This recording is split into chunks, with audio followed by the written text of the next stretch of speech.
Hello guys, welcome back to my channel. আজকে সকালের ব্লগটা তো তোমরা দেখেছিলে। সেই ব্লগে আমি তোমাদেরকে দেখিয়েছিলাম মন্দিরটা কিভাবে সাজানো হয়েছিল। আর তোমাদেরকে বলেছিলাম না যে রাত্রিবেলার ব্লগটাতে আমি তোমাদেরকে দেখাবো মন্দিরের আশেপাশের লাইটিংগুলো, মন্দিরের পূজাটাকে। তো চলো ভিডিওটা শুরু করা যাক। এইমাত্র তোমরা দেখলে মন্দিরের যে লাইটিংয়ের গেটটা। এবারে দেখো আমাদের সেই মন্দিরটা কি সুন্দর করে সাজানো হয়েছে। সকালের ভিডিওতে তোমরা অবশ্য দেখেছো, আমি বলেছিলাম না শিব এবং দুর্গার মূর্তি এনে পূজা করা হবে। এখন প্রথম প্রহরের পুজো চলছে। তো তোমরা দেখতেই পাচ্ছ কত ভক্তদের ভিড় জমে গেছে এই মন্দিরেতে।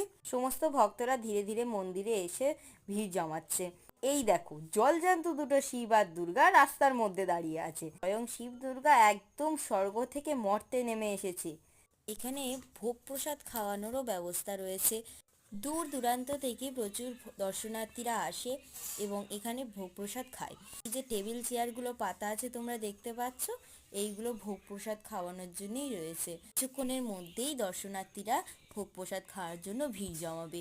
প্রতি বছরই এই মন্দিরটাকে সুন্দরভাবে সাজানো হয় এই শিবরাত্রির সময়। এখানে অনেক সাংস্কৃতিক অনুষ্ঠানও হয়, যেমন এখন এইখানে হচ্ছে ভজন। কিছুক্ষণের মধ্যেই শুরু হবে ম্যাজিক, আরও নিত্য নতুন সাংস্কৃতিক অনুষ্ঠান। তো যাই হোক, কারা কারা শিবরাত্রির ব্রত রেখেছো কমেন্ট করে জানাতে কিন্তু ভুলবে না। ভালো লাগলে লাইক করে চ্যানেলটা সাবস্ক্রাইব করতে কিন্তু ভুলবে না। আবারও দেখা হবে একটা নতুন ভিডিওতে। তো এখন আমি বাড়ি চলে যাচ্ছি। আজকের এই ব্লগটা এই পর্যন্তই। আবারও দেখা হবে নেক্সট ভিডিওতে। তো ভিডিওটা দেখার জন্য অনেক অনেক ধন্যবাদ। বাই।